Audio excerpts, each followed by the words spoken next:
Bulletin का बाकायदा आगाज करेंगे। अब सुप्रीम कोर्ट में कुछ भी बंद दरवाजों के पीछे नहीं होता, कभी तो जमहूरियत पर चलकर भी देखें। चीफ जस्टिस काजी फाइज ईसा के सुप्रीम कोर्ट में आर्टिकल 63A नजरसानी केस की समाअत में रिमार्क्स। जस्टिस मुनीब अख्तर की जगह जस्टिस नईम अफगान बेंच में शामिल कर लिए गए। हसीब मलिक हमारे साथ मौजूद हैं। हसीब, आज की इस समाअत का हवाल बताइएगा, क्या रहा और जो मुलतवी हो चुकी है? देखिए, समाअत तो कल तक मुलतवी हुई है। बेसिकली 63A की तशरीह का मामला था, जिसके अंदर आज सुबह हमने देखा कि प्रैक्टिस एंड प्रोसीजर कमेटी का इजलास तलब किया गया था चीफ जस्टिस की तरफ से, क्योंकि जो पहले बेंच का हिस्सा थे जस्टिस मुनीब अख्तर, उनकी माजरत के बाद जो गुज़िश्ता रोज़ जो है चीफ जस्टिस की तरफ से इजलास तलब किया गया था और आज क्योंकि उनकी तरफ से दोबारा कोशिश भी की गई थी और जस्टिस मुनीब अख्तर की तरफ से दूसरा ख़त भी जो है वो तहरीर किया गया था, जिसके बाद उनकी तरफ से माजरत को देखते हुए मद्देनज़र रखते हुए जो है जस्टिस नईम अख्तर अखवान को लार्जर बेंच का हिस्सा बनाया गया। और बेंच मुकम्मल होने के बाद दिन 11:30 बजे समाअत का आगाज़ हुआ। तकरीबन समाअत के आगाज़ में जो बैरिस्टर अली ज़फ़र थे वो आए थे रोस्ट्रम पर और उनकी तरफ से एतराज़ उठाया गया था बेंच के ऊपर, जिसे अदालत ने जो है कहा कि आपको सुनेंगे, आप अभी बैठ जाएँ, बाद में आपको सुना जाएगा। जिसके बाद शहजाद शौकत जो कि सुप्रीम कोर्ट बार के सदर थे, उनकी तरफ से दलाइल का आगाज़ किया गया। ओवरऑल अगर आज की समाअत के हवाले से बात की जाए तो बेसिक 4 जो थे पॉइंट अहम थे, जिसके अंदर बेसिक जो पॉइंट था जो कि अदालत ने उसके ऊपर जो है मावनत भी तलब की है कि क्या सदारती रेफरेंस और जो 183 के जो मुख्तलिफ दरख्वास्तें दायर की गई थी और उनको यकजां करके सुना गया था, तो क्या उसके ऊपर जो है उसकी अदालत से में जो है उसकी मावनत भी करें और क्या उनको यकजां करके सुना जा सकता है या नहीं सुना जा सकता। और इसके हवाले से चीफ जस्टिस की तरफ से ये भी रिमार्क्स दिए गए कि क्या इसके हवाले से कोई ऑर्डर भी जारी किया गया था, जबकि दूसरा जो अहम पॉइंट था वो पॉइंट था कि जो है जो आर्टिकल 95 और 136 था, उसके हवाले से जो है पॉइंट उठाया गया था कि अदम एतमाद के हवाले से अगर वो कोई भी तहरीक आती है तो उसके अंदर जो है क्या ये इन चीज़ों को खातिर ख़्वाह नहीं लाया जाएगा, क्योंकि जो आर्टिकल 95 और 136 था, अगर इसको जो है वोट काउंट नहीं होता और जो है उसके ख़िलाफ़ जो कारकुन होगा, जो MNA होगा, क्या उसको जो है नाअहल किया जाएगा या उसके ख़िलाफ़ पार्टी का जो क़यादत होगी है। और ये समाअत अब कल तक मुलतवी हो चुकी है। हसीब, बहुत शुक्रिया आपका। Chairman People's Party Bilawal Bhutto ने कहा, चीफ जस्टिस काजी फाइज ईसा और जस्टिस मंसूर अली शाह मेरे लिए सबसे मोहतरम है, मुझे कोई मसला नहीं, इन 2 जजेस में से कोई भी आकर आईनी अदालत में बैठे। 30 साल जिद्दोजहद के बाद फैसला किया कि आईनी अदालत बने। आप कैसे कह सकते हैं कि आईनी अदालत नहीं मानेगी? हर बात PTI या किसी और की नहीं मानेंगे, जो आइन कहेगा वो आप मानेंगे। वो कोयटा में वकला से खिताब कर रहे थे। हमने 30 साल की जिद्दोजहद के बाद, ये सिस्टम को अंदर और बाहर के जाने के बाद, ये सोच समझ के फैसला लिया कि आईनी अदालत बनेगा। हम जो इस तहरीक का आज का नहीं, इफ्तिखार चौधरी का नहीं, नस्लों से करते आ रहे हैं ना, तब भी हम चाह रहे थे कि इस पे अमल दरामद करें। इसलिए जब हमने ये सोचा चार्टर डेमोक्रेसी का, कॉन्स्टिट्यूशनल कोर्ट का, तो तब उस वक्त आपका इफ्तिखार चौधरी वाला हीरो PCO जज था। भाई, आईनी अदालत आप कैसे कह सकते आप नहीं मानेंगे? जो आइन होगा आप मानेंगे। हर बात PTI का या किसी और का ना माना करे। भाई, वो कहती थी इनका काम है कि आइन और कानून पे अमल दरामद करा। जहां तक वो दोनों जज साहिबान के किरदार है, मेरा कोई एतराज़ नहीं होगा कि उनमें से जो भी आए और कॉन्स्टिट्यूशनल कोर्ट में बैठे। मैं समझता हूं कि ज़रूरी मजबूरी आईनी अदालत की ये वजह है कि आपको बराबरी का नुमाइंदा मिले, तो इससे ना सिर्फ आम आदमी को जल्दी और फौरी इंसाफ मिलेगा, मगर आईनी अदालत का भी पूरा तवज्जो 184, 186 कॉन्स्टिट्यूशनल राइट्स, फंडामेंटल राइट्स पे होगा। सिर्फ वफाकी अदालत है वो तो नाकाफी है।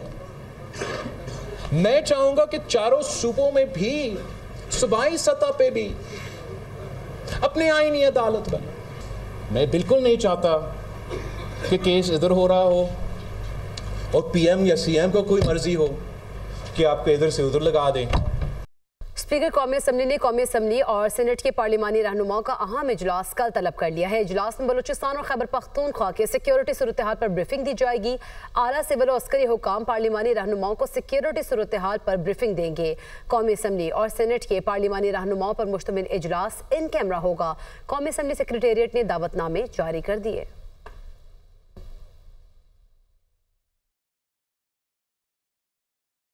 वज़ीर दाखिला मोहसिन नकवी ने मौलाना फजलुर रहमान से मुलाकात की है। JUI का बिला मुकाबला अमीर मुंतखब होने पर मौलाना फजलुर रहमान को मुबारकबाद दी। मोहसिन नकवी ने मौलाना फजलुर रहमान और मौलाना अब्दुल गफूर हैदरी के लिए नेक ख्वाहिशात का इजहार किया।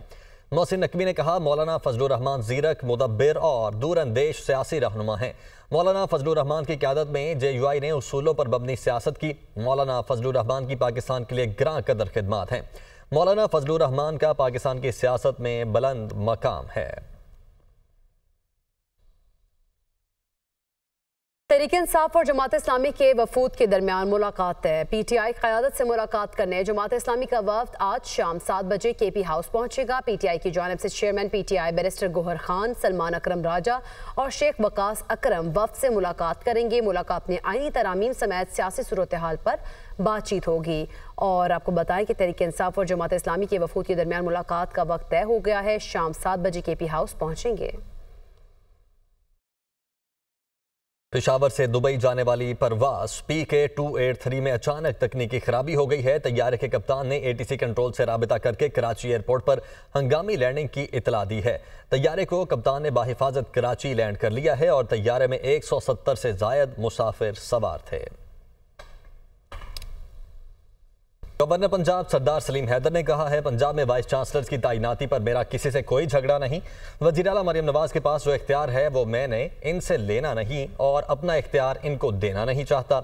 जब समरी दोबारा आएगी तो उस वक्त देखा जाएगा। वो रावलपिंडी में मीडिया से गुफ्तगू कर रहे थे। मैंने बार बार कहा, मेरा कोई झगड़ा या कोई हठधर्मी या वो वाली बात नहीं है। बातें सिर्फ दो ही हैं। एक मैं कहता हूँ कि वाइस चांसलर जो हैं वो यूनिवर्सिटीज़ में उन्होंने हमारी नौजवान नस्ल को पढ़ाना भी है, उनको तरबियत भी देनी है, तो उसके लिए 100% मेरिट होना चाहिए। और दूसरा मैं ये कहता हूँ कि अगर जो अख्तियार चीफ मिनिस्टर साहबा का है वो इस्तेमाल करें, वो मैं लेना नहीं चाहता। जो मेरा है वो मैं उनको देना नहीं चाहता। तो उसके बाद मेरे पास तो अभी समरी आई कोई नहीं है, जब आएगी तो फिर देखेंगे। नूरियाबाद पावर प्रोजेक्ट रेफरेंस में वज़ीर आला सिंध मुराद अली शाह समेत तमाम मुल्ज़िमान बरी कर दिए गए। एहतसाब अदालत इस्लामाबाद ने नैब की रेफरेंस वापस लेने की दरख्वास्त मंजूर कर ली। एहतसाब अदालत के जज नासिर जावेद राना ने समाअत की। मुल्ज़िमान के वकील बैरिस्टर कासिम नवाज अब्बासी अदालत में पेश हुए। कराची और हैदराबाद के लिए तरक्याती फंड्स का इजरा न होने पर MQM हुकूमत से नाराज। सिंध असम्बली में अपोजिशन लीडर अली खुर्शीदी कहते हैं कि कारकुनान पूछ रहे हैं, विफाक में इत्तेहादी होने का क्या फ़ायदा है। कराची की तरक्की के लिए विफाकी हुकूमत ने तवक्कुआत के मुताबिक किरदार अदा नहीं किया। लगता है कि सिंध को तरक्की की दौड़ से निकाल दिया है। ज़ाती इशूज़ नहीं, कराची के बुनियादी मसाइल की निशानदही की है। बुनियादी मसाइल जिनसे इस शहर के लोग, शहरी सिंध के लोग नंबर आजमाएँ, उनके हल के लिए हमने गुजारिश की थी कि वफाकी हुकूमत जो है अपना किरदार अदा करे। वहाँ से अगर ये जवाब आएगा कि आप खुद बात कर लें तो फिर आपसे इत्तेहाद करने का फ़ायदा क्या।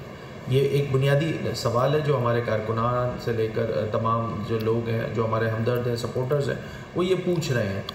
एज़ ऑफ टुडे, आज की सूरत हाल तक जो वफाकी हुकूमत को जो किरदार अदा करना चाहिए था, ख़ास कर कराची की तरक्की को लेकर, वो बदकिस्मती के साथ अब तक अदा उस अंदाज से नहीं हो सका जिस अंदाज से हमारी एक्सपेक्टेशन थी। हर साल की तरह इस साल भी जो है वो इस शहर को, शहरी सिंध को, और शहरी सिंध ही क्या, पूरे सिंध को जो है वो, मुझे ऐसा लगता है कि तरक्की की दौड़ से इस सिंध को जो है वो कहीं दूर ला के धकेल दिया है। एंटी करप्शन खैबर पख्तूनख्वा का साबिक वज़ीर आला महमूद खान को मुबैना बेज़ाब्तियों पर नोटिस। साबिक वज़ीर आला KP महमूद खान पर ठेके मनपसंद अफराद को देने का इल्ज़ाम है। नोटिस में मुख्तलिफ ठेकों में मुबैना बेज़ाब्तियों पर महमूद खान से जवाब तलब किया गया। महमूद खान का कहना है, जिस वक्त सूबाई वज़ीर था, एंटी करप्शन ने उस वक्त का नोटिस भेजा। बदनाम करना था तो अरबों रुपए का नोटिस भेजते। मैं तो वज़ीर आला भी रहा हूँ। मज़ीद बता रहे हैं आमिर जमील।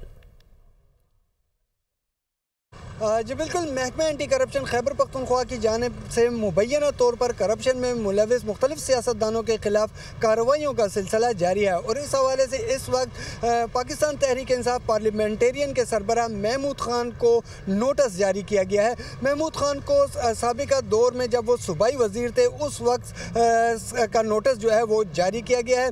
महकमा एंटी करप्शन के मुताबिक महमूद खान जब परवेज़ खटक के दौर में सूबाई वजीर बराए खेल थे उस वक्त का नोटिस है। ताहूं इस हवाले से जब हमारी महमूद खान से बात हुई तो उनका कहना यह था कि यह सियासी तौर पर इंतकाम लिया जा रहा है और अगर इन्हें बदनाम ही करने हैं तो जब वो वजीर आला थे तो उस वक्त के नोटिस इन्हें क्यों नहीं हरसाल किए गए। महकमा एंटी करप्शन का कहना यह है कि परवेज़ खटक के दौर में कई ठेके ऐसे थे जिन पे न सिर्फ माली बेज़ाब्तगियाँ हुई हैं बल्कि मनपसंद अफराद को ठेके भी दिए गए हैं।